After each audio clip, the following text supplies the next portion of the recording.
The member for Melbourne has the call. My question is to the Prime Minister.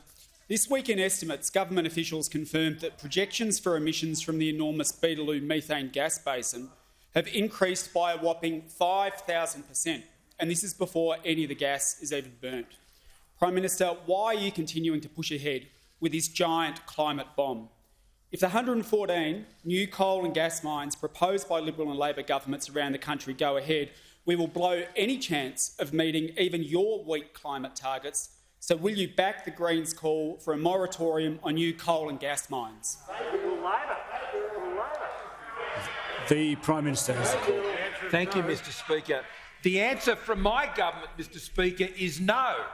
The answer we would find out if there is a Labor government is we'll tell you later, Mr Speaker. We'll tell you later, after they've sat down with the Greens, Mr Speaker, and they would be seeking to negotiate the formation of a government in that Greens and Labor alliance, the Galah Party, Mr Speaker. The Greens The Prime and Minister Labor alliance. will just return to the question, please. Thank you, Mr Speaker, and I'll ask the Minister for Resources to add further to my answer. The Minister for Resources. Well, thank you very much, Mr Speaker. And to reiterate the Prime Minister's position, we are not closing coal, oil and gas projects in this country. We are not. In regards to the emissions piece that the member has raised, Mr Speaker, this is pretty straightforward. The Beetaloo Basin is not currently online. And for those who know anything about the resources sector, well, you all know that these projects and these basins deplete over time. That is why we must have a pipeline of projects in this country to make sure we can continue to supply gas, not only for our domestic consumption, but to meet our international contracts. And Mr Speaker, we only have to look at what happened in the recent pandemic. This country maintained its reputation as a reliable supplier. In fact, it exceeded all expectations. It exceeded all expectations by delivering on its contracts, meeting its commitments, providing resources and energy to its trading partners, which has kept the lights on, Mr Speaker, not just here, but right around the world. In South Korea, in Japan, in other countries where we have trade agreements and contracts which we have met. So, Mr Speaker, I say to those opposite, I say to the member asking the question— The Minister will resume his seat for one moment. The member for Melbourne on a point of order.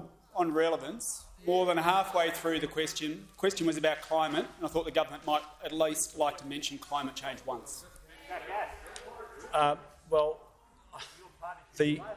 The question specifically went to the Beetaloo Basin.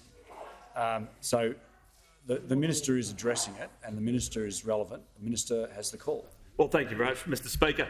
We'll come to the question that the members put. We have reduced emissions by 20%.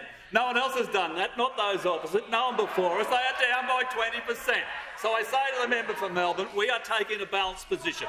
We are delivering for our nation, not only in terms of the economy and jobs, but making sure we have a reliable and affordable supply of not only gas but electricity for this country. Mr Speaker, can you imagine where we would be if the member for Melbourne and the Greens teamed up with those opposite to implement that policy?